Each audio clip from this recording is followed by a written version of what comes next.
Dietarët i kanë cekë, do të thonë, janë mundu me i grupu në disa grupe, edhe pse kur po hulumtoja për këtë temë, Ibn al-Qayyim el-Jauziye kishte disa pak më të detajuara, do thotë çështjen e tevekulit dhe ndarjen, do të thonë në kategori të ndryshme, por dietarët në përgjithësi i kanë ndarë në disa grupe, në 4 grupe, nëse më thonë, sa jam mundu me i përmbledh.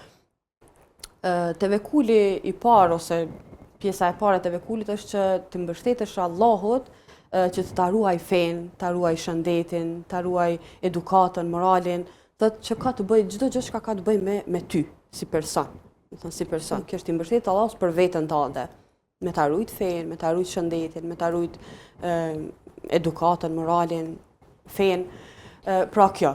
Edhe është prej tevekuleve ose mbështetjet në Allahun të lavdëruara. Pastaj tevekuli i pejgamberëve, ata nuk e kanë pasur për veten e vet, po kanë pasur për çështjen e dinit të Allahut, për përhapjen e fjalës së Allahut. Do thotë çdo gjë që e kanë bërë në shërbim të Zotit. Thotë nuk ka pas diçka me çështjen personale, po ka qenë për, do të thonë, një lloj mbështetje në Allahun e specifikuar, nëse më thonë, për të dërguarit e Allahut. Edhe kjo sigurisht e ka vlerën e vet edhe është, nëse më thonë, ma e larta. Pastaj tevekuli në çështjet e kësaj bote, për shembull dëshira, martesat, pasardhësit, pasuria, dituria e tjera, dhe çështje që ka të bëjë me njerëzit në përgjithësi, po me çështjet e kësaj bote. Do të thonë është në formë pak më e përgjithshme, edhe kjo është një prej mbështetjeve të lavdëruara në Allahun.